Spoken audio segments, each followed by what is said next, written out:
एक छोटी सी घटना से मैं अपनी आज की बात शुरू करना चाहूंगा। एक छोटे से गांव में एक अंधेरी रात में एक झोपड़े के भीतर से बहुत जोर से आवाज आने लगी, आग लगी है, मैं जल रही हूं, मुझे कोई बचाओ। आवाज इतनी तीव्र, इतनी करुण और दुख भरी थी। सोए हुए पड़ोसी जाग गए और हाथों में बाल्टियां लेकर पानी भर के उस झोपड़े की तरफ भागे। अंधेरी रात थी, लेकिन झोपड़ी के पास जाकर उन्होंने देखा आग लगने का कोई भी चिन्ह नहीं। छोटी सी झोपड़ी है, भीतर से जोर से आवाजें आती हैं, आग लग गई है, लेकिन कोई आग लगने का चिन्ह नहीं। उन्होंने दरवाजे तकाए, वो दरवाजे भी खुले हुए थे। वो बहुत गरीब स्त्री की झोपड़ी थी, उस पर ताले और द्वार लगाने की भी कोई बात नहीं थी। भीतर एक औरत जोर से रो रही थी और छाती पीट रही थी। वे सारे लोग परेशान हुए। उन्होंने कहा, आग कहाँ है, हम जरूर उसे बुझाएं। लेकिन वो स्त्री जो रोती थी हंसने लगी और उसने कहा, आग बाहर होती तो तुम जरूर बुझा देते, लेकिन आग मेरे भीतर लगी और उसे मेरे सिवाय कोई दूसरा नहीं बुझा सकेगा। इसलिए तुम वापस लौट जाओ और अच्छा हो तुम भी अपने घर जाकर देखो कि वहां भी तो भीतर आग नहीं लगी। बजाय इसके कि तुम किसी और की आग बुझाने जाओ, तुम भी देखो, शायद तुम्हारे भीतर भी आग लगी हो और उसे बुझाने की जरूरत। शायद ही वे पड़ोसी समझ पाए हो क्या उसने कहा। वो राबिया नाम की एक फकीर औरत थी। करीब करीब मनुष्य के भीतर सदा से एक आग लगी हुई है। उसे बुझाने के सब भांति के उपाय चलते हैं। अब तक जाति के भांति तो मनुष्य की उस आग को बुझाने में कोई सफलता नहीं मिली। कुछ थोड़े से लोगों ने बुझा ली होगी, लेकिन पूरी मनुष्यता अब भी भीतर एक आग से परेशान और पीड़ित है। जैसे उस रात उस बूढ़ी औरत की आग को बुझाने के लिए लोग बाल्टियां लेकर दौड़े, करीब करीब उस आग को बुझाने के लिए अब तक जो प्रयास हुआ है वो भी ऐसा ही है। आग भीतर है, बुझाने की कोशिश बाहर है। इस बुझाने की, बाहर की बुझाने की कोशिश से विज्ञान का जन्म हुआ। आग भीतर है, मनुष्य की पीड़ा भीतर है, उसका दुख, उसकी चिंता और संताप भीतर है, और बाहर से उसे बुझाने के जो उपाय चल रहे हैं उनसे विज्ञान निरंतर विकसित हुआ, खड़ा हुआ। विज्ञान तो खड़ा हो गया। इधर सैकड़ों वर्षों के मनुष्य के श्रम ने विज्ञान की बड़ी उन्नति के शिखर स्पष्ट कर लिए, जीत लिए, लेकिन आग जहां थी वही है। शायद आज उसकी पीड़ा और भी गहरी हो गई है। इसलिए पीड़ा और गहरी हो गई है कि हमारी जो आशा और आकांक्षा थी कि शायद बाहर के जगत में हमारी खोज, हमारा ज्ञान, हमारी समृद्धि उस आग को बुझा देगी, अब वो भी निष्फल हो गई है, वो आशा भी टूट गई है। सभ्यता बाहर एक तीव्रतम संभावी विकास हुआ है, लेकिन मनुष्य भीतर और भी दरिद्र दिखाई पड़ने लगा है, क्योंकि बाहर इतना विकास हुआ है और भीतर मनुष्य वही का वही। और इस दरिद्रता के बड़े घातक परिणाम आने शुरू हुए। पिछले थोड़े से वर्षों में 2 महायुद्ध हुए और 2 महायुद्धों में कोई 10 करोड़ लोगों की हमने हत्या की। 10 करोड़ छोटी संख्या नहीं है। एक भी परिजन मर जाता है तो हम जानते हैं क्या होता है। 10 करोड़ लोगों की हत्या, और फिर तो उसके बाद जो तैयारी चली है उसमें शायद हम पूरी मनुष्य जाति को भी समाप्त कर लें, ये भी हो सकता है। मरने के कुछ ही दिन पहले आइंस्टीन को किसी ने पूछा था कि तीसरे महायुद्ध में किन अस्त्र शस्त्रों का प्रयोग होगा। आइंस्टीन ने कहा कि तीसरे के बाबत तुम्हें कुछ भी नहीं कह सकता, लेकिन चौथे के बाबत निश्चित है। उसने पूछा, वो हैरान हुआ। उसने कहा कि तीसरे के बाबत कहने में असमर्थ हैं, तो चौथे के बाबत कैसे कहेंगे। आइंस्टीन ने कहा, दो बातें तय हैं। पहली बात तो ये कि चौथा महायुद्ध जहां तक होगा ही नहीं। उस आदमी ने पूछा कि क्या ये हो जाएगा कि मनुष्य लड़ना छोड़ देगा। आइंस्टीन ने कहा, नहीं, मनुष्य के बचने की तीसरे युद्ध के बाद कोई संभावना नहीं। चौथा महायुद्ध इसलिए नहीं होगा कि मनुष्य ही नहीं होगा, और अगर हुआ भी कभी चौथा महायुद्ध कभी, तो तीसरे और चौथे महायुद्ध में हजारों वर्षों का फासला होगा। और जो चौथे महायुद्ध में अस्त्र शस्त्र प्रयोग होंगे वे वही होंगे जो पहले महायुद्ध में प्रयोग हुए होंगे, पत्थर के, लकड़ी के औजार। ये डर और ये संभावना खड़ी हो गई है कि शायद पूरी मनुष्य जाति समाप्त हो जाए। विज्ञान के इतने उत्कर्ष के बाद मनुष्य के भीतर अगर उसकी आत्मा विकसित न हुई हो तो शक्ति अविकसित हाथों में खतरनाक हो जाती है। नादिर शाह हिंदुस्तान की तरफ आता था, तब रास्ते में एक बहुत बड़े ज्ञानी से उसका मिलना हुआ, और उस नादिर ने पूछा उस ज्ञानी को कि मैं सुनता हूं कि दिन में नींद लेना बुरा है, बहुत ज्यादा सोना बुरा है, क्या आप मुझे बता सकेंगे कि बहुत ज्यादा सोना बुरा है या कम सोना अच्छा है। उस वृद्ध ने कहा, ये एक एक आदमी पर अलग अलग निर्भर होगा। तुम जैसे लोगों का बहुत ज्यादा सोना अच्छा है, क्योंकि तुम जागे रहोगे तो कोई न कोई उपद्रव होगा, कोई न कोई परेशानी होगी। बुरे लोग सोए रहे तो अच्छा है। ऐसे ही अज्ञानी मनुष्य के हाथ में शक्ति न आए तो अच्छा है। अज्ञान भीतर हो और शक्ति हाथ में आ जाए तो सिवाय दुर्घटना के और कुछ भी नहीं हो सकता। विज्ञान ने शक्ति दी है, लेकिन मनुष्य के भीतर वो शांति नहीं जो शक्ति का सम्यक उपयोग कर सके। उसके भीतर तो परेशानी बढ़ती चली गई है, और उसकी परेशानी का एक ही परिणाम हो सकता है, और ये आप स्पष्ट रूप से ख्याल में ले लें कि जो आदमी परेशान है, भीतर दुखी है, भीतर चिंतित है, कष्ट में और पीड़ा में है, उस मनुष्य का एक ही सुख होता है, केवल एक ही सुख, और वो ये कि वो दूसरों को भी पीड़ा में डाल दे और कष्ट में डाल दे। जो मनुष्य दुखी है उसका एक ही सुख होता है कि वो दूसरों को ज्यादा से ज्यादा दुख में डाल दे। इसके अतिरिक्त उसकी सुख की और कोई कल्पना नहीं होती। मनुष्य है भीतर दुख में और आग लगी है उसके आत्मा में, तो विज्ञान की शक्ति बड़ी खतरनाक है। इसके द्वारा उसे मौका मिल गया है कि वो दूसरों को कितने भी कष्ट में डाल दे। और इधर हम 50 वर्षों से निरंतर इसी की खोज कर रहे हैं कि हम ज्यादा से ज्यादा दुख, ज्यादा से ज्यादा मृत्यु लाने में कैसे सफल हो सकते हैं। ये हैरानी की बात है। जरूर ही मनुष्य का चित्त कुछ रुग्ण होगा, बीमार होगा, विक्षिप्त होगा, अन्यथा मृत्यु को लाने की इतनी आयोजना और इतना चिंतन नहीं हो सकता था। एक छोटी सी, एक बिल्कुल झूठी कहानी तो होगा, फिर इस संबंध में कुछ और जो बातें मुझे कहनी है वो मैं आपको कहूं।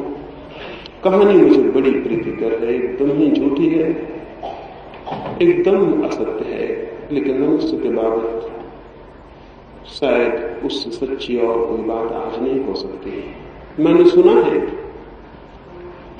ये स्थिति देखकर परमात्मा परेशान हो गया, बहुत परेशान हो गया कि मनुष्य को क्या हुआ जा रहा है और मनुष्य कैसे आत्मघाती प्रयास में संलग्न है, इससे भी उसे चिंता हुई होगी। और उसने 3 बड़े राष्ट्रों को अपने पास बुलाया, इंग्लैंड को, रूस को और अमेरिका को। ये कहानी थोड़ी पुरानी होगी, नहीं तो इंग्लैंड को कौन बुलाता। ये कहानी थोड़ी पुरानी है, उस वक्त इंग्लैंड की एक ताकत रही होगी, तब उसे बुलाया था।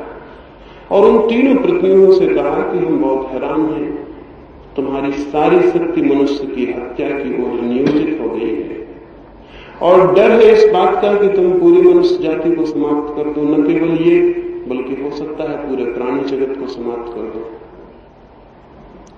इस भय से भयभीत होकर मैं खुद ही तुम्हें ये मौका देता हूं और प्रार्थना करता हूं कि तुम एक एक वरदान मांग लो, तुम्हारी जो कामना है वो पूरी हो जाए ताकि जीवन बच सके। तुम क्या चाहते हो आखिर? इस दौड़ के पीछे इरादे क्या हैं? अमेरिका के प्रतिनिधि ने कहा कि हे परमात्मा, हमारी बड़ी कोई आकांक्षा नहीं, बड़ी छोटी आकांक्षा है, पूरी हो जाए तो हम निश्चिंत हो जाएं और ये सब उपद्रव भी बंद हो जाए। ईश्वर ने कहा कहो, तुम कहो, मैं पूरा कर दूं। शायद उसे भी कल्पना नहीं थी कि वो क्या कहेगा। उस प्रतिनिधि ने कहा कि हे पिता, छोटी सी इच्छा पूरी कर दें, दुनिया तो हो लेकिन दुनिया में रूस का कोई निशान न रह जाए, फिर और कोई उपद्रव नहीं, फिर सब शांति हो जाए। एक ही कठिनाई है जिससे जीवन उलझ गया है और वो ये रूस का होना है। ईश्वर ने बहुत वरदान दिए हैं, पुराणों में कथाएं हैं, लेकिन ऐसा कोई वरदान कभी मांगा ही नहीं गया था। वो बहुत हैरान हुआ, उसने रूस की तरफ आंखें घुमाई और रूस के प्रतिनिधि ने कहा महानुभाव, या हो सकता है कहा हो कामरेड, मुझे पता नहीं, ये भी हो सकता है कहा हो कामरेड। कहा महानुभाव, एक तो हमें विश्वास नहीं कि आप हो। कोई वर्ष हुए, कोई 50 वर्ष हुए हमने अपने मंदिरों और मस्जिदों से और गिरजाघरों से आपको निकाल के विदा कर दिया, और अब हमारे देश में आपकी कोई पूजा नहीं होती और कोई दिए नहीं जलाए जाते और कोई फूल नहीं चढ़ाए जाते। हम आपके भ्रम से बहुत दिन हुए मुक्त हो गए, लेकिन फिर भी हम दोबारा आपकी पूजा शुरू कर सकते हैं और स्वीकार कर लेंगे कि आप हो, और स्वीकार कर लेंगे आंख बंद करके जो भी आप कहोगे। लेकिन छोटी सी आकांक्षा हमारी पूरी हो जाए तो प्रमाण बन जाए आपके होने का। हम नक्शा तो चाहते हैं लेकिन अमेरिका के लिए कोई रंग नहीं चाहते, उसमें दुनिया का नक्शा हो, अमेरिका के लिए कोई रंग न रच जाए। ईश्वर ने बहुत घबरा के ब्रिटेन की तरफ देखा। ब्रिटेन के प्रतिनिधि ने जो कहा वो मन में रख लेने जैसा है। उसने कहा कि हे परमपिता, हमारी अपनी कोई आकांक्षा नहीं, इन दोनों की आकांक्षाएं एक साथ पूरी हो जाए तो हमारी आकांक्षा पूरी हो जाए।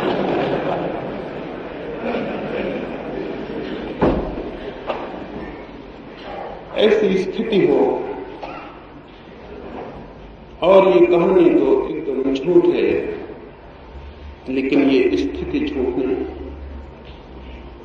ऐसा ही हमारे मनों में चल रहा है। ऐसे ही विनाश को हम उत्सुक हैं, और इसमें कोई ब्रिटेन और अमेरिका और रूसी सम्मिलित हो तो गलती हो जाएगी। हम भी, सारी दुनिया के सभी लोग, चाहे वे कहीं रहते हो दुनिया के किसी कोने में, उन सब की आकांक्षा दूसरों को कष्ट और दुख देने की और मिटा देने की है। राष्ट्रों के तल पर यह चलता है, व्यक्ति के तल पर भी यही चलता है। आप एक बड़ा मकान बना लेते हैं और बड़े प्रसन्न हो जाते हैं, इस ख्याल में न रहे कि बड़े मकान से आपको प्रसन्नता मिल रही है। किन्हीं लोगों के मकान आपने छोटे कर दिए होंगे, उससे प्रसन्नता मिल रही है। और अगर कोई और बड़ा मकान आपके करीब खड़ा हो जाए तो यही बड़ा मकान जिसमें आप हैं आपको दुख देने का कारण हो जाए। जब हम किसी का मकान छोटा कर पाते हैं तो प्रसन्नता मिलती है, और जब हम किसी को पीछे छोड़ पाते हैं तो प्रसन्नता मिलती है, और जब हम जीवन में किसी को लंगा कर देते हैं, पंगु कर देते हैं तो प्रसन्नता मिलती है। दुखी चित्त का एक ही लक्षण है, वो दूसरे को दुख देकर प्रसन्न होता है, और आनंदित चित्त का भी एक ही लक्षण है, वो आनंद को बांट के प्रसन्न होता है। जो हमारे पास है वही तो हम बांटेंगे, वही हम बांट सकते हैं। दुख मनुष्य के भीतर गहरा है, और विज्ञान ताकत उसके हाथ में अपरिसीम दे दिया तो खतरा होगा। दुख देने की क्षमता हमारी बढ़ गई और भीतर हम दुखी हैं। मृत्यु को लाने की क्षमता हमारी बढ़ गई और भीतर हम दुखी हैं। जीवन को विनष्ट करने की क्षमता हमारी बढ़ गई और हमारे भीतर कोई आनंद, कोई सौंदर्य, कोई संगीत नहीं। तो परिणाम ये होना स्वाभाविक है। विज्ञान की शक्ति की खोज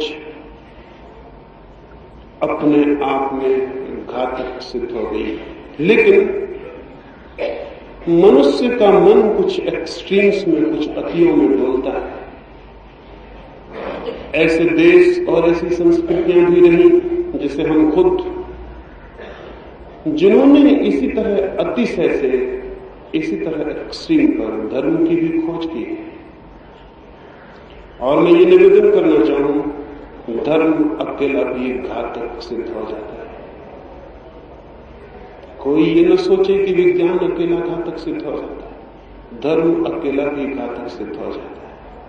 इसलिए धर्म अकेला घातक सिद्ध हो जाता है कि भीतर शांति तो बढ़ती है, लेकिन बाहर अशक्ति, कमजोरी, दीनता और दरिद्रता का राज्य हो जाता है।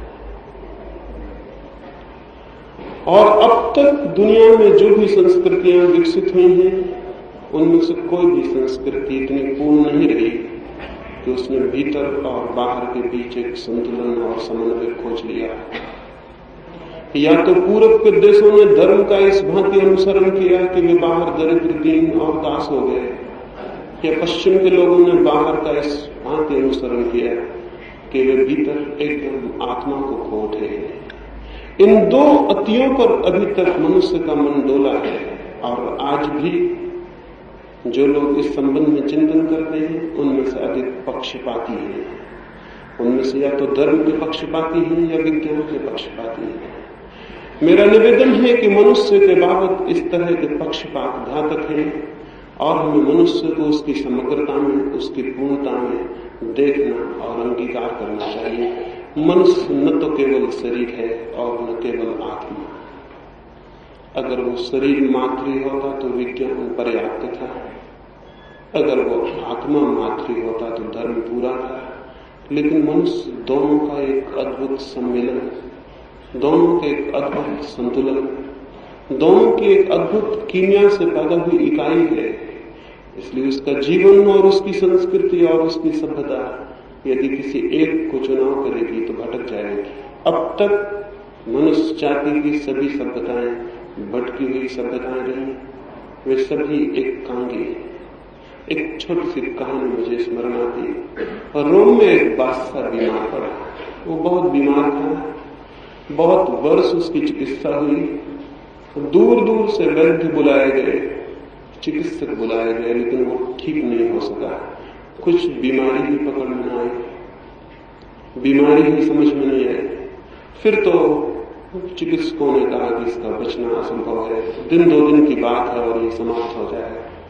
उसकी आंखें भी खुलनी बंद हो गई, उसकी श्वास भी डूबने लगी, वो करीब करीब बिस्तर पर अधमर्त होकर पड़ रहा। लेकिन तभी एक वजीर ने आकर खबर दी कि चिंतित न हो और निराश न हो। एक फकीर गांव में आया और उस फकीर के बाबत लोगों का ख्याल है कि वो तो मुर्दे को भी जिला दे, तो अभी तो आप जिंदा हैं, मरने से तो कम बचा ही सकता है। राजा ने आंखें खोली, उसने कहा जल्दी करो, देर न करो, क्योंकि श्वास का कोई भरोसा नहीं कि जो बाहर जाती है वो भीतर लौटे या न लौटे। वे भागे हुए उस फकीर को लेकर आए। उस फकीर ने कहा ये तो कोई बड़ी बीमारी ही नहीं है, और इसलिए चिकित्सक असफल रहे, क्योंकि बीमारी थी ही नहीं, तो वो बीमारी खोज कैसे पाते। और उन्होंने जो दवाएं दी हैं, उन दवाओं ने इस आदमी को मरने के करीब पहुंचा दिया है, बीमारी ने नहीं। इसका तो बड़ा सीधा सा इलाज है। राजा जो कि महीनों से पड़ा था उठ के बैठ गया और उसने कहा कौन सा इलाज? उस फकीर ने कहा बड़ा सीधा और सरल, इस बड़ी राजधानी में जाओ और किसी ऐसे आदमी के वस्त्र ले आओ जो सुखी भी हो और समृद्ध भी, और उसके वस्त्र से पहना हो, बस ये रात बीतते बीतते स्वस्थ हो जाए। वजीर नाच उठे खुशी से, महल के बुझे दिए जला दिए गए, महल में गीत और नाच होने लगे। तो बड़ी खुशी की बात थी, इलाज आसान था। वजीर भागे किसी ऐसे आदमी के वस्त्र लेने जो सुखी भी हो और समृद्ध भी। लेकिन जैसे जैसे जिन जिन भवनों में हो गए, हर भवन से लौटते वक्त उनकी निराशा बढ़ती गई। जिसके पास भी वो गए उसने कहा कि मैं अपने प्राण दे दूं राजा को बचाने के लिए, लेकिन मेरे वस्त्र कारगर नहीं होंगे। समृद्धि तो मेरे पास है, लेकिन सुख से मैं अपरिचित हूं। धन मेरे पास है, भवन, बड़ी शक्ति, लेकिन बड़े पद, लेकिन सुख मैंने अभी जाना नहीं। अभी कामना करता हूं, सपने देखता हूं, उसे पाया नहीं। हर भवन से लौटते वक्त वे निराश होते गए। धीरे धीरे सांझ हो गई, सूरज ढलने लगा और वे वजीर इकट्ठे हुए और उन्होंने कहा कि राजा का बचाना तो मुश्किल मालूम पड़ता है, हम तो भ्रम में थे। उनके साथ जो नौकर दौड़ रहा था दिन भर, उसने कहा ये तो मैं उसी वक्त समझ गया था कि ये नहीं हो सकेगा, क्योंकि जब राजा के वजीर ही किसी और के कपड़े लेने जा रहे थे तभी मुझे शक हो गया, क्योंकि अगर ये होने वाला होता तो राजा के वजीर ही अपने कपड़े दे देते।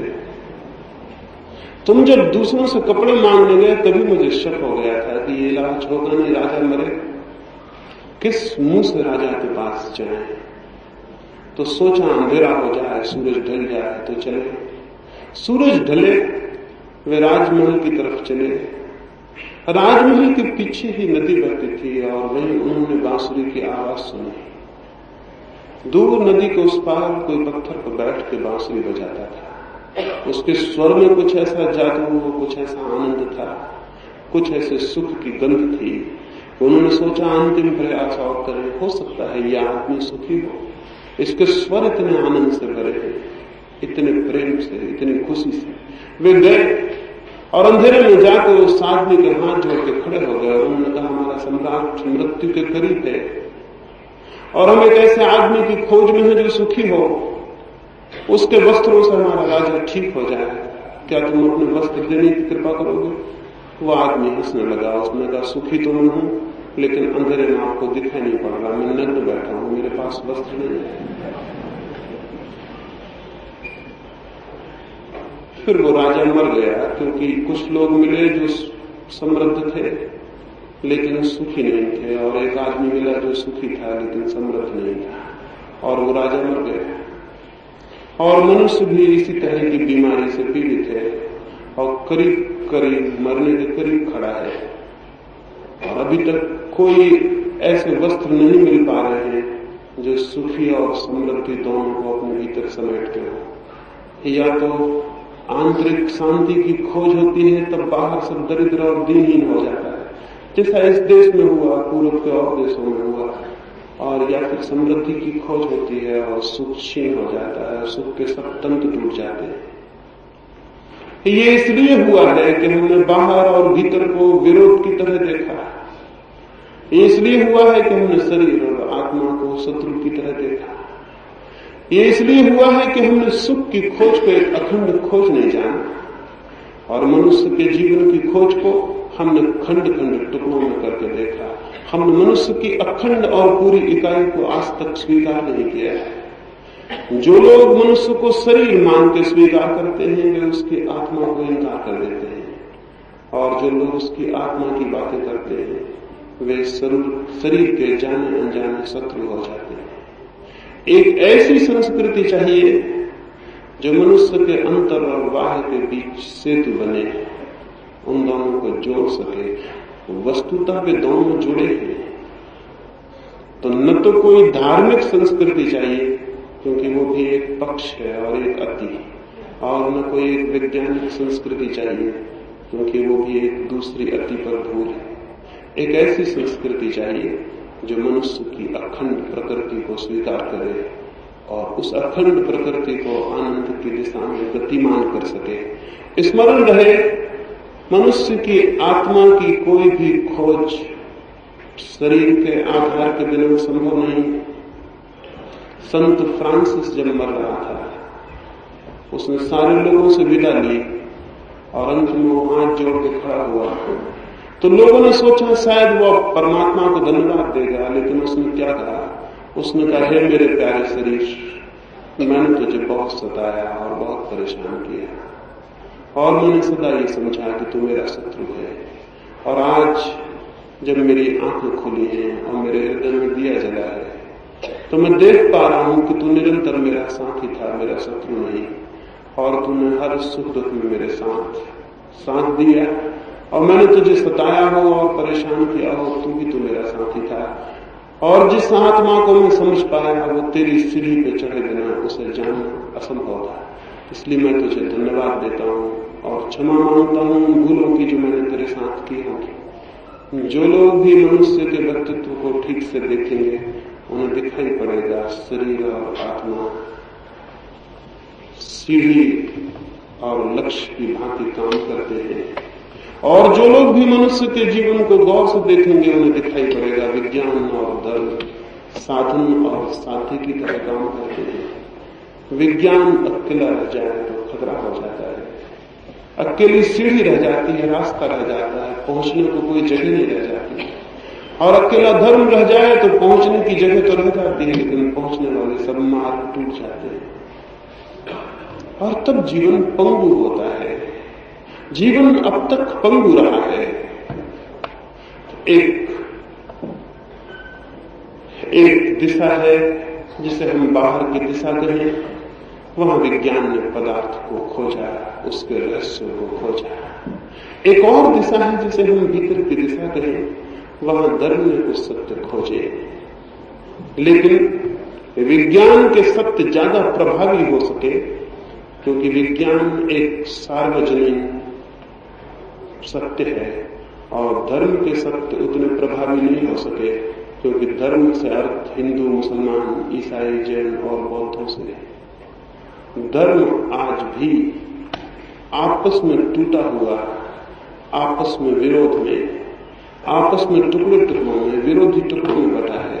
इसलिए धर्म की वो प्रभावना नहीं हो सकी जो विज्ञान की हो सकी। विज्ञान एक अखंड सत्य की तरह खड़ा हुआ, पूर्व और पश्चिम के फासले गिर गए, संप्रदायों के फासले गिर गए, छोटे छोटे प्रादेशिक घेरे गिर गए, एक एक कबीले की अपनी मान्यताएं गिर गई और सारी मनुष्यता का विज्ञान खड़ा हो सका। अभी सारी मनुष्यता का धर्म खड़ा नहीं हो सका है।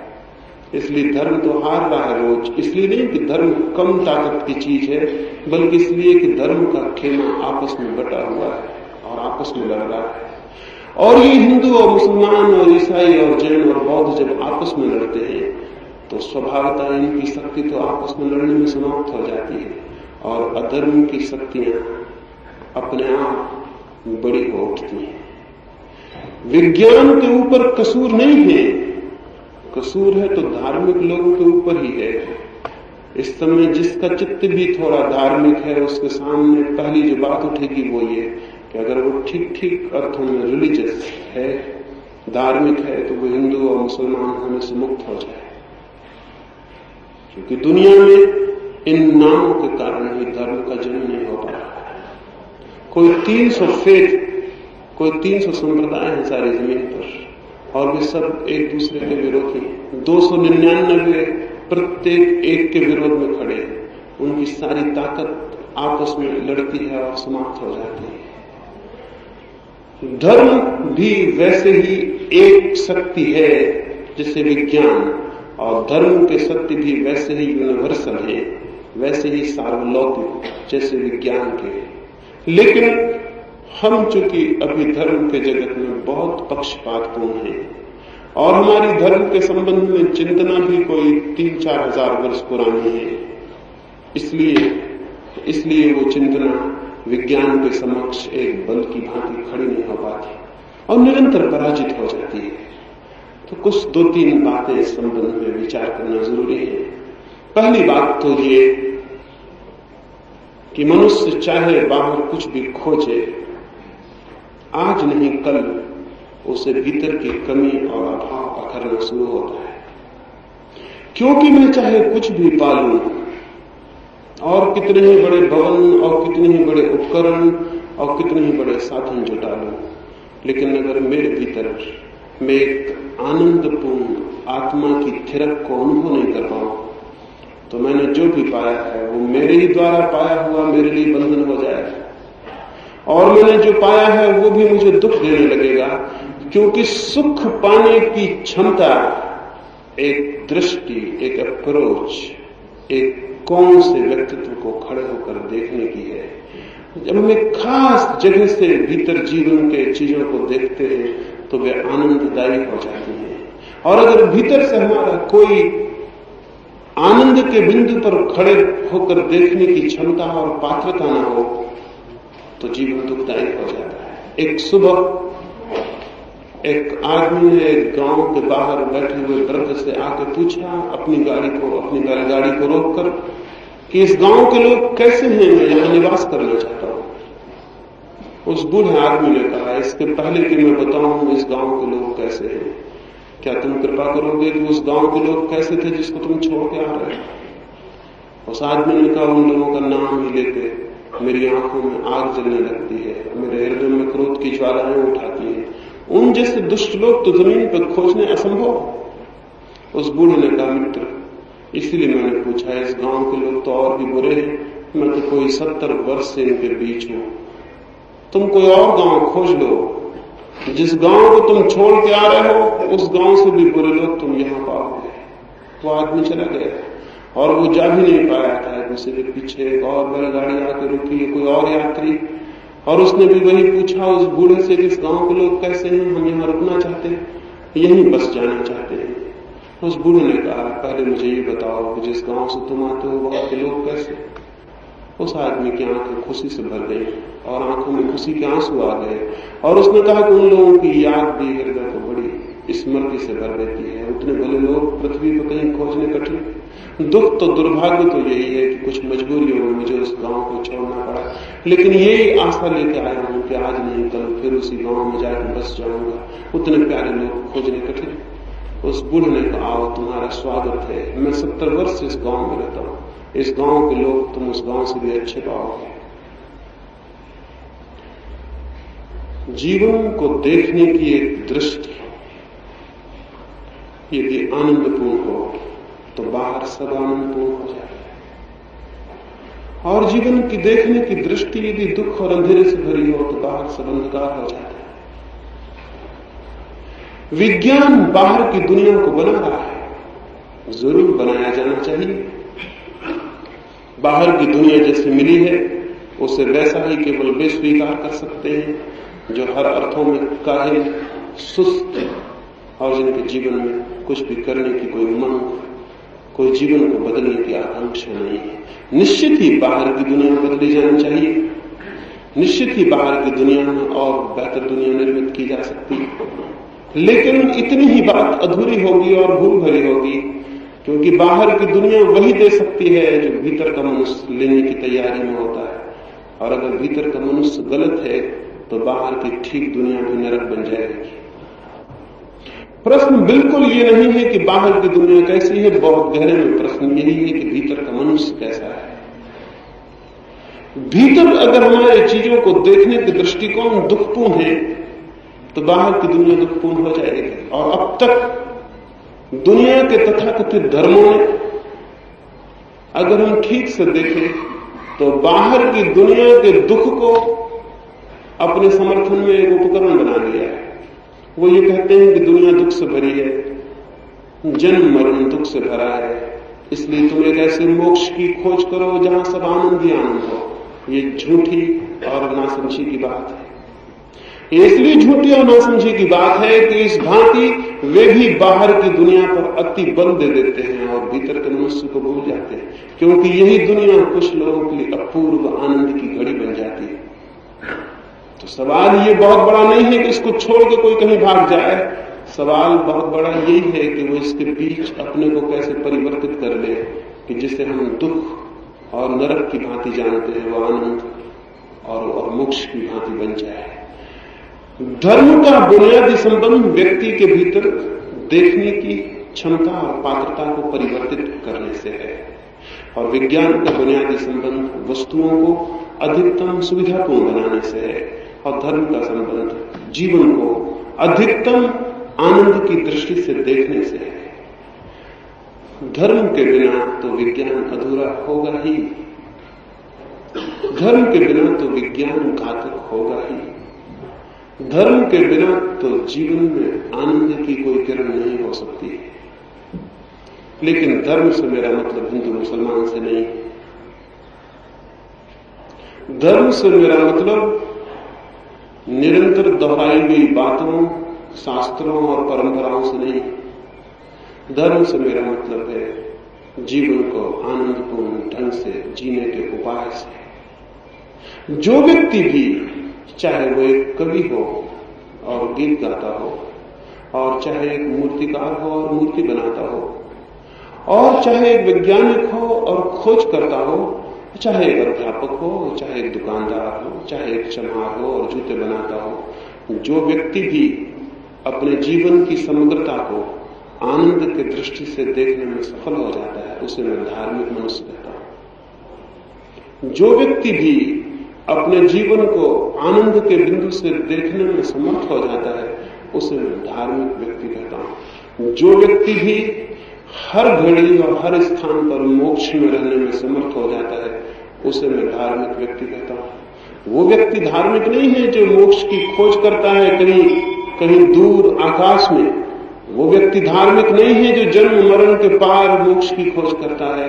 वही व्यक्ति धार्मिक है जो अपने भीतर इसी घड़ी और अभी मोक्ष को पाने में समर्थ है। मोक्ष को पाने का अर्थ है कि उसके देखने के, जीवन को देखने की दृष्टि बदल गई। दो फकीर जापान में एक संध्या अपने झोपड़े पर वापस लौटे। वर्षा के दिन आ गए हैं और जो बादल आकाश में गिर गए हैं और आज नहीं कल पानी गिरेगा। वे दोनों बहुत दिन से यात्रा पर थे और वर्षा के भय से, वर्षा के पहले घर पहुंच जाए, अपने झोपड़े पर भागे हुए आ रहे थे। लेकिन जैसे ही वे झोपड़े के पास पहुंचे, ठगे से रह गए। उनमें से एक तो बोला कि हे परमात्मा, इसीलिए तो तुम पे शक आ जाता है, ये क्या किया तुमने? हवाओं ने उस झोपड़े के आधे छप्पर को उड़ा दिया। उनमें से एक फकीर ने कहा कि इसी से तो शक आ जाता है तुम्हारे होने पर। गांव में पापियों के बड़े बड़े महल खड़े हैं और ये गरीब फकीरों के झोपड़ा ही तुमको उड़ाने को मिला। अगर हवाओं को ही जोर आजमाइश करनी थी तो किसी महल पे कर लेती, और अगर तुम्हारा ही दिल चीजों को तोड़ने का हो गया था तो कोई बड़ा महल तोड़ लेते। ये गरीबों के झोपड़े को तोड़ने में तुम्हें शर्म भी ना आई। उसने अपने दूसरे फकीर से कहा, देखते हो? लेकिन दूसरे की तरफ देखते हुए हैरान हो गया। वो दूसरा फकीर घुटने टेक के हाथ जोड़े आकाश की तरफ बैठा है, उसकी आंखों से आनंद के आंसू बह जाते हैं। वो हैरान हुआ, उसने उसे हिलाया और पूछा कि क्या करते हो? उसने कहा, मैं परमात्मा को धन्यवाद देता हूँ, बड़ी है उसकी कृपा और अनुकंपा, नहीं तो हवाओं का क्या भरोसा, पूरा झोपड़ा भी उड़ा ले जा सकती थी। उन्होंने आधा छप्पर छोड़ दिया। आंधियों का कौन सा विश्वास, पूरे छप्पर को भी गिरा सकती थी, लेकिन आधा छप्पर छोड़ दिया। तो बिना धन्यवाद दिए कैसे रहूं? उसकी कृपा, उसकी अनुकंपा बड़ी है। और रात वे दोनों उसी झोपड़े में सोए। पहला तो रात भर नहीं सो सका, रात भर उसे चिंता पकड़ी रही। दूसरा बहुत गहरी नींद भी सोया और सुबह उठ के उसने एक गीत लिखा और उस गीत में उसने कहा कि परमात्मा, मुझे पता ही नहीं था कि आधे छप्पड़ का आनंद कैसा होता है, अन्यथा हम तुम्हारी हवाओं को कष्ट न देते, हम खुद ही आधा छप्पड़ गिरा देते हैं। रात ही मैंने देखा, जब भी आंख खुली तो आधे छप्पड़ से आकाश के तारे भी दिखाई पड़े, चांद भी दिखाई पड़ा। और अब तो अद्भुत हो जाएगा, वर्षा आने को है, आधे में हम सो भी जाएंगे, आधे में वर्षा की बूंदें गिरेंगी, उनका संगीत भी सुनेंगे।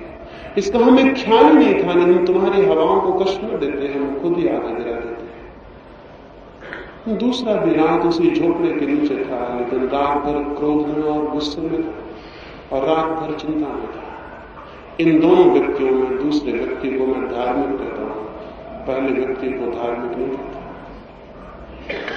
जीवन को जो उसके आनंद और आलोक से भरे पहलू की ओर से देखने में समर्थ हो जाता है वो धार्मिक है। और तब उसे कोई मोक्ष खोजना नहीं पड़ता, उसे मोक्ष मिल जाता है। और तब कहीं उसे दौड़ना नहीं पड़ता, वो जहां है वहीं, उसी जगह, उसी स्थिति, उसी दशा में वो उसे पा लेता है, जिससे पाए बिना जीवन कभी भी एक सौंदर्य, जीवन कभी भी एक धन्यता नहीं हो सकता है। धर्म से मेरा अर्थ है जीवन की आनंदपूर्ण दृष्टि को उपलब्ध कर लेना। विज्ञान से अर्थ है जो बाहर हमारे चारों तरफ फैला हुआ जगत है वो भी परमात्मा का है, वो जो पदार्थ है वो भी परमात्मा का है। उसके भीतर जो छिपे हुए राज हैं, वो जो सीक्रेट्स हैं, वो जो मिस्ट्रीज हैं, वो जो रहस्य हैं, वो खोज लेना। उन रहस्यों को खोजकर जीवन बहुत समृद्ध हो सकता है, लेकिन जीवन की अगर वो दृष्टि उपलब्ध ना हो जो चीजों से आनंद ले सकती है तो नहीं, तो फिर और जीवन दुखी हो जाएगा। भीतर दुख होगा और बाहर ताकत होगी तो और कठिनाई हो जाएगी। इसलिए धर्म के जो प्रचलित नाम है उनसे नहीं, बल्कि धर्म की जो मौलिक क्रांति है मनुष्य के मन में, उसको विचार करना चाहिए, उसको खोजना चाहिए और देखना चाहिए। इससे नहीं कि आप रोज मंदिर जाते हैं, इससे धार्मिक हैं। जिसको भी धोखा देना होता है धार्मिक होने का, वो रोज मंदिर जा सकता है, उसमें कोई बहुत कठिनाई नहीं है। इससे नहीं कि आप कैसे कपड़े पहनते हैं, हो सकता है आप लंगोटी लगा लें, इससे कोई धार्मिक होने का संबंध नहीं है। हो सकता है आप रोज सुबह उठ के गीता पढ़ते हो, इससे भी, या कुरान पढ़ते हो, धार्मिक होने का संबंध नहीं है। धार्मिक होने का संबंध है प्रतिक्षण जीवन को आप कैसा लेते हैं, एक आनंद की भांति या एक दुख की भांति। जीवन जैसा आपके सामने प्रकट होता है वो एक प्रेमपूर्ण आमंत्रण की भांति या एक बोझ की भांति। और अब तक जो तथाकथित धार्मिक है उसने जीवन को बोझ के ढंग से लिया है। वो कहता है कि जन्म मृत्यु से छुटकारा चाहिए। रविन्द्रनाथ ने मरते वक्त अपने एक मित्र को कहा, एक ही प्रार्थना और करनी है परमात्मा से कि अगर तू मुझे इस योग्य समझे कि मुझे फिर जीवन मिले तो मुझे फिर जीवन देना, क्योंकि मैं धन्य हुआ तेरे जीवन को पाकर और मैंने वो सब जाना जो प्रेमपूर्ण था और जो आनंदपूर्ण था। और अगर मैं न जान सका हूं तो उसमें भूल मेरी रही होगी, तेरी कोई भूल नहीं थी। जीवन को जो इतनी आनंद से लेगा वही धार्मिक है। लेकिन हम तो जानते हैं उन लोगों को जो चेहरे उतार के जीवन को लेते हैं, उनको हम धार्मिक कहते हैं। उदास और गंभीर नहीं, वे रुग्ण हैं। उदास और गंभीर व्यक्ति रुग्ण है। आनंदित और प्रफुल्लित और जिसके प्राण किसी गीत से गूंज रहे हों और किसी संगीत से। चीन में 3 फकीर हुए, उनका नाम ही 3 लाफिंग सेंट्स हो गया। 3 हंसते हुए फकीर। वे जिस गांव में गए उस गांव में उन्होंने कोई उपदेश नहीं दिया। उस गांव के चौरस्तों पर खड़े होकर बस वे हंसने लगे और तीनों इतने जोर से हंसते और उनकी हंसी ऐसी मुक्त और ऐसी आनंदपूर्ण कि सारे गांव में धीरे धीरे हंसी की लहर फैल जाती। और जितने दिन तक वे उस गांव में रहते, उस गांव में लोग हंसते ही रहते और उस हंसी में वे कुछ जान पाते। जीवन को जो गंभीरता से लेता है वो जान नहीं पाता। जीवन को तो बच्चों जैसी सरलता से और आनंद से लेता है वही जान पाता है। उनमें से एक फकीर मरा तो गांव के लोगों ने कहा कि अब तो निश्चित ही उसके 2 साथी उदास हो जाएंगे और दुखी हो जाएंगे। लेकिन वे 2 साथी सुबह ही नाचते हुए गांव में निकले।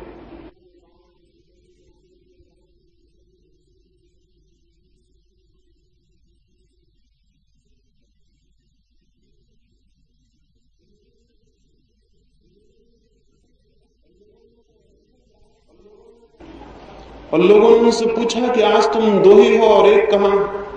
तो उन्होंने कहा वो एक तो बहुत धन्यभागी है, वो हमसे पहले बड़ी यात्रा पर निकल गया और अब हम उसको नाच के और गीत गा के विदा देने की तैयारी कर रहे हैं, क्योंकि जिसके साथ इतने आनंद के क्षण बिताए उसे उदास और आंसू भरी आंखों से विदा देना मित्रता के प्रति घात होगा। अब हम नाच के और गीत गा के तैयारी कर रहे हैं और हंस के कि हम उसे हंसते हुए विदा दे सकें। और वो जो आदमी मर गया था उसने सोचा कि जब मैं मर जाऊंगा लोग मुझे बहुत प्रेम करते हैं, वे जब मुझे चिता पे चढ़ाएंगे तो बहुत दुखी हो जाएंगे और ये शुभ न होगा कि उनके दुख में मैं विदा लूं। तो उसने अपने साथियों से कहा कि तुम मेरे वस्त्र मत उतारना, मैं जिन वस्त्रों में मरूं उन्हीं वस्त्रों में मुझे चिता पर चढ़ा देना। अंतिम उसकी इच्छा थी तो वैसा ही किया गया। गांव भर उदास था। वे दो मित्र तो नाचते हुए गीत गाते हुए मरघट तक गए, लेकिन गांव भर उदास था। लेकिन फिर जैसे ही उसकी लाश चिता पर रखी गई, धीरे धीरे हंसी फैलने लगी और उस कब्र के, उस चिता के आसपास इकट्ठे लोग हंसने लगे और नाचने लगे। क्या हुआ? उस मरते हुए फकीर ने अपने कपड़ों में फुलझड़ी और हटा के छिपा रखे थे, वो फूटने लगे चिता पर और लोग हंसने लगे। और उन्होंने कहा कि वो मरते हुए भी हमें हंसा रहा है। धार्मिक व्यक्ति वो है जो आनंद से जीता है और आनंद से मरता है।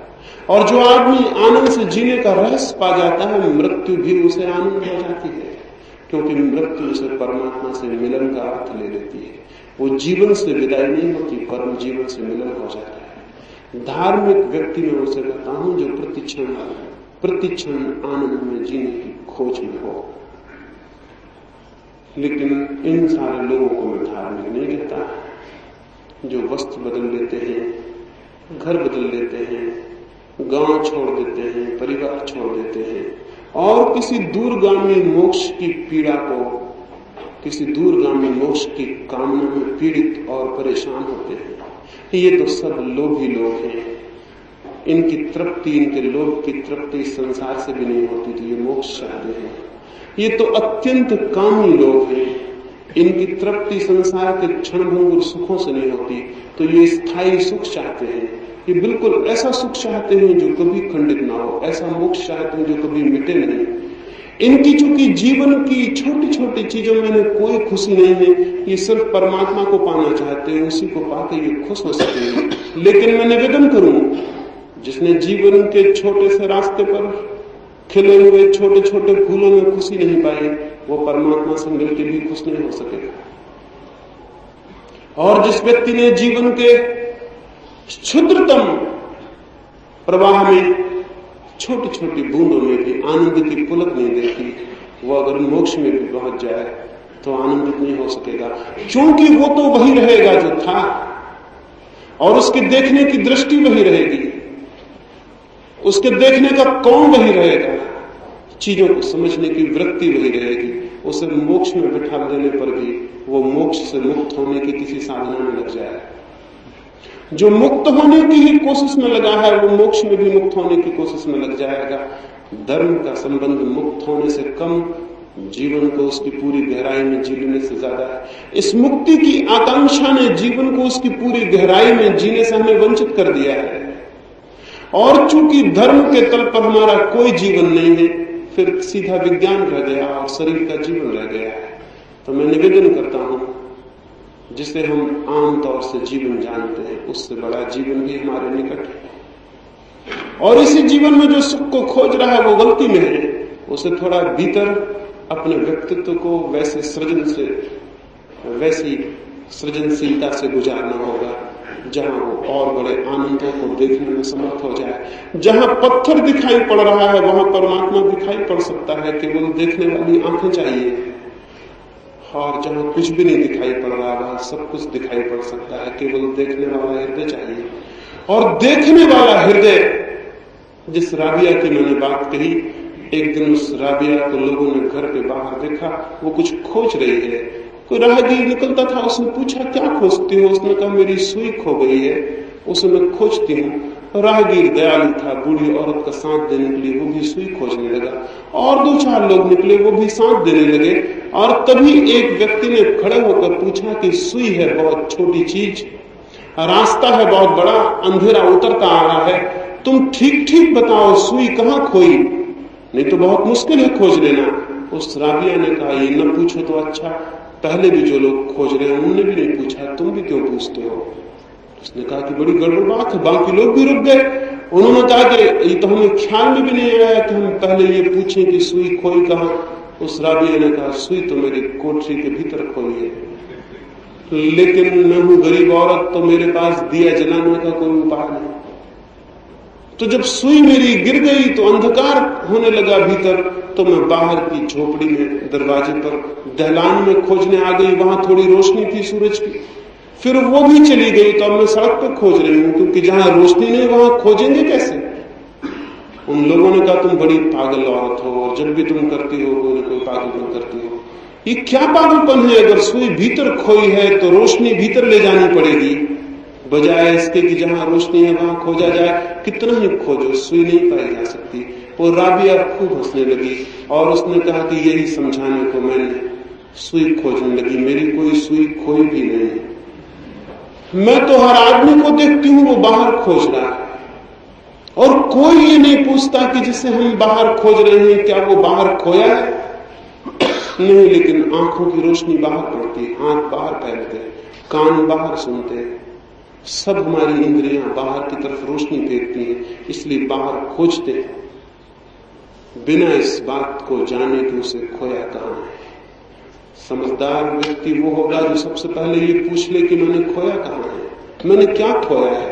और अगर इसका भी उत्तर न मिले तो भी यही उचित और विवेकपूर्ण होगा कि इसके पहले कि वो बड़ी पृथ्वी पर खोजने निकल जाए, वो कम से कम अपने भीतर पहले खोज ले। अगर वहां न पा सके तो फिर बाहर खोजने निकल जाए। लेकिन अनुभव यही है कि जिन्होंने भीतर खोजा उन्होंने पा लिया। एक भी व्यक्ति ने मनुष्य के पूरे इतिहास में ये नहीं कहा है कि मैंने भीतर खोजा और मुझे नहीं मिला, और एक भी व्यक्ति ने यह भी नहीं कहा है कि मैंने बाहर खोजा और मुझे मिल गया हो। बाहर की खोज निरपवाद रूप से असफल रही है, भीतर की खोज निरपवाद रूप से सफल रही है। भीतर कौन है इसकी खोज में उतरना धर्म है, भीतर क्या है इसकी तरफ आंखें खोलना धर्म है।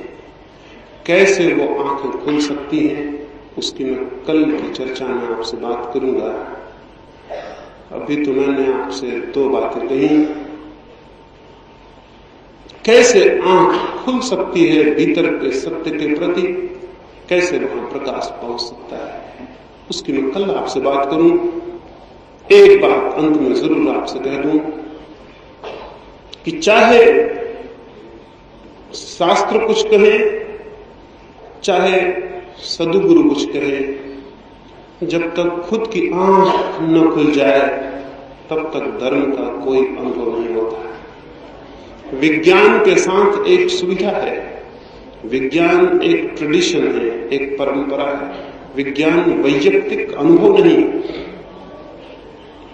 बिजली चल रही है, हमें कुछ भी पता नहीं है कैसे चल रही है, लेकिन हम बटन दबाते हैं और चल जाती है।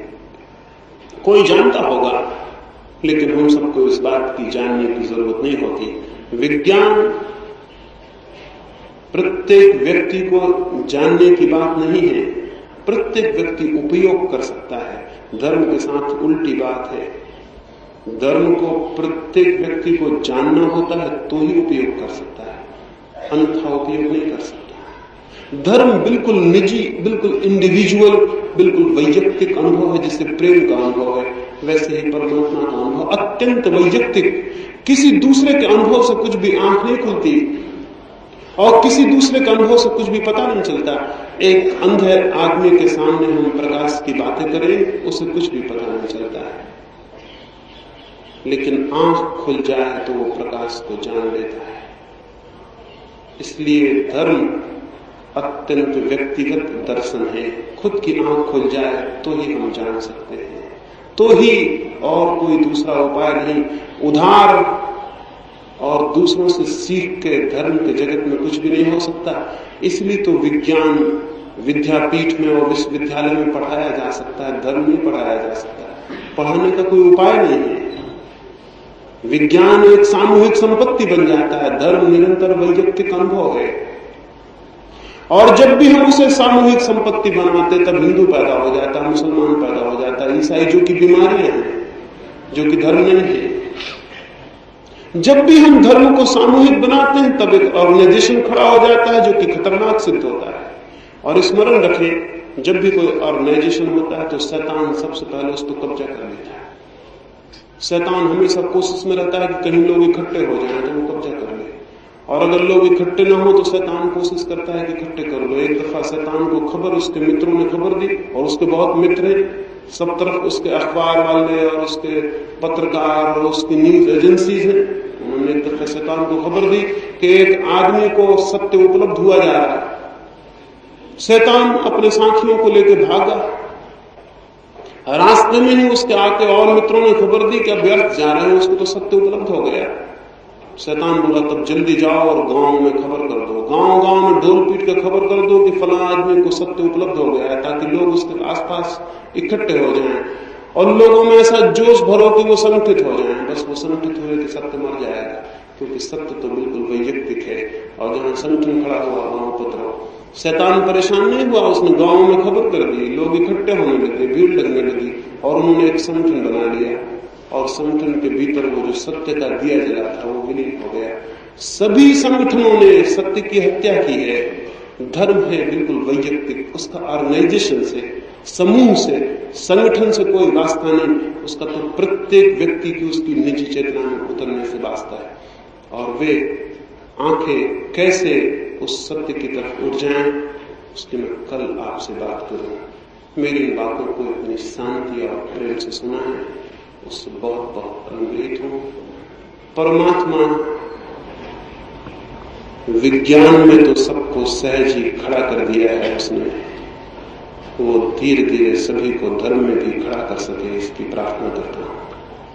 सबके भीतर बैठे परमात्मा के लिए मेरे प्रणाम स्वीकार।